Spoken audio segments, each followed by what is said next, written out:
Hey guys, in this video, I will show you how to download TinyTask on mobile. Alright, so let's begin.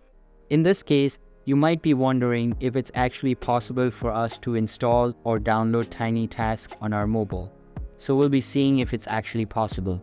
So first things first, let's go ahead and define what TinyTask is. Now, in this case, according to this website here, which is tinytask.net, TinyTask is a minimalist PC automation app that you can use to record and repeat actions. Now, this is especially helpful for games or any other tools out there that you could basically do repeated actions, like for example, if you're playing a game that requires you to mine for a long time here, then using TinyTask will be something really helpful. Now you don't have to press anything.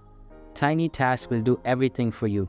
So basically, from the name itself, it's a micro tool that is portable. Now the thing with this one is currently on its current state, it can only be used on PCs because as of right now, it is only available on PC. So meaning you can only use it for games or this case tools or platforms online that requires you that is available on the PC.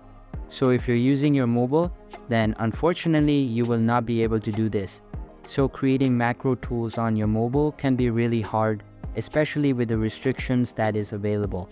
But in this case, if you want to really use TinyTask here, then I would suggest you to switch over to a PC. Like for example, if you're playing Roblox, you might want to switch over to your PC and play the game itself on the PC instead of your phone and basically start running TinyTask.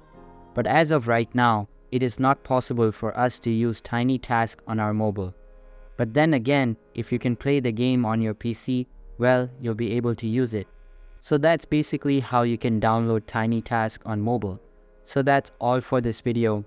Consider subscribing if you find it helpful, and I'll catch you in the next one. Thanks.